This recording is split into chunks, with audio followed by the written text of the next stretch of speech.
Okay, so let's step 14, StreamProvider. Goal of this step is adding StreamProvider. This is a reference document. So check this one and check this one. Oops, duplicate.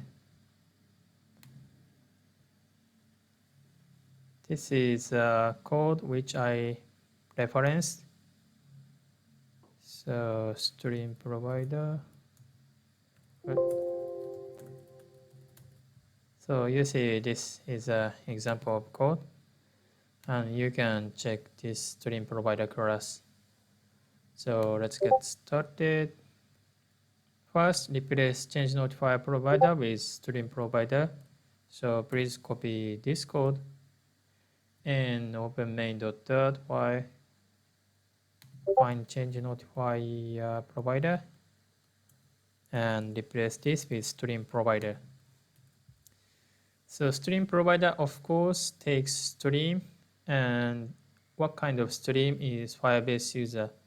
Later I will explain about stream. So first check this Firebase Auth on Auth state change code. So control and click. You see this is a on Auth state change method in Firebase Auth.package file. So you see this returns stream of Firebase user. That's why we can use StreamProvider, and it takes Firebase user like this code. Okay, so go back to document. We check the Firebase source code, and let's delete unnecessary code. So main.third, we don't need this code, and we also don't need is authenticated code. So please save this and go back to document. So let's fix existing code. First check login state by checking if login user exists. So please copy this code and homepage.third and home.third. First, let's go homepage.third and add these two lines and fix import issue or duplicate. So instead of using change notifier provider value, we use provided Firebase user, and by using this user, check is authenticated. So this is a new code. So we don't need this, so delete this global state. And let's go next. Next one is home.third. So home.third. So again, paste this. Oops. So instead of using is authenticated value, because this is not provided now, so delete this code. And Firebase user is provided from this stream because it takes Firebase user. And by using this user, we will check is authenticated. Okay, so let's go next. So let's remove change notifier code. So first, in login page, delete this. We don't need to call change notifier because by using StreamProvider, this is a value which is provided by stream. If user sign in, it provides Firebase user. If user not signed in, it provides now. So that's why we don't need to call change notifier. So let's go next. Register page.third.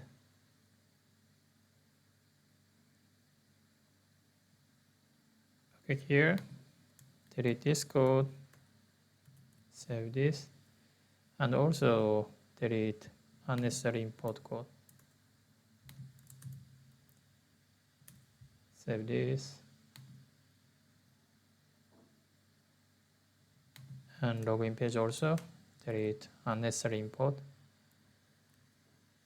Okay, so, and last one is home drawer.dot. So let's delete sign out code. Sign out here. Delete this change notifier code. Save this. And delete this line. Okay, save this. So this is all finished. So let's test it. So open emulator, and I want to restart the code. Start debugging. Okay. So currently before login, and let's log in.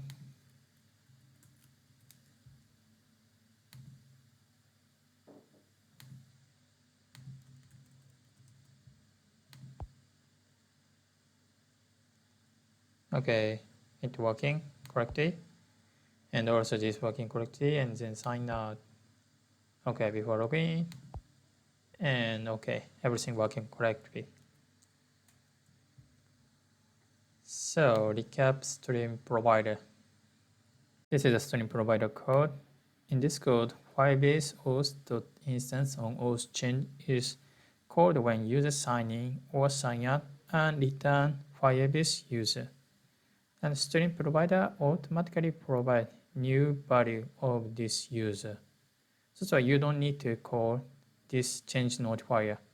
There's a good image about streams, so let's check this video.